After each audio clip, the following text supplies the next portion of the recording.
Bienvenue sur le Tour de Normandie. Aujourd'hui, ça c'est la troisième étape. Bonsoir à tous et bienvenue au Tuissignol dans l'Eure pour une troisième étape inédite qui mènera les coureurs jusqu'à Argentan dans l'Orne, 159 km. Alors un Français va-t-il enfin gagner une étape? Regardez. Même pas parti, que déjà la guigne pointe le bout de son guidon. Une crevaison avant le kilomètre 0, peloton neutralisé et départ sous bonne escorte pour les 135 coureurs. Pas le temps de s'apitoyer sur son sort, il faut vite remonter.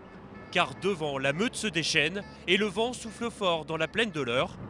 Effet immédiat, une cassure importante se produit dans le peloton.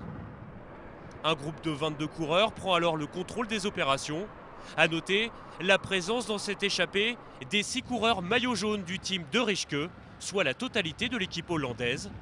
La Normandie aussi est à l'honneur avec les frères Olejnik de l'USAPB et Allo Jacquin du VC Rouen.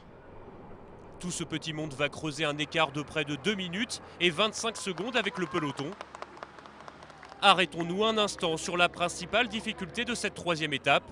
Au kilomètre 101, la montée de la côte de Sainte-Eugénie, 900 mètres avec un passage à 14%.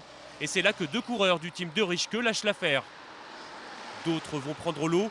Ils ne sont plus alors que 15 en tête et seule une petite minute les sépare du peloton.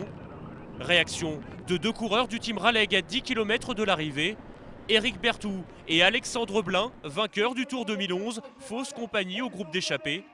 Et c'est Alexandre Blin qui s'impose avec l'approbation de son coéquipier. On a tous les deux bossé 50-50.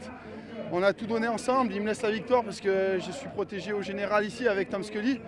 Donc les bonifications c'est important, toutes les secondes comptent sur le Tour de Normandie.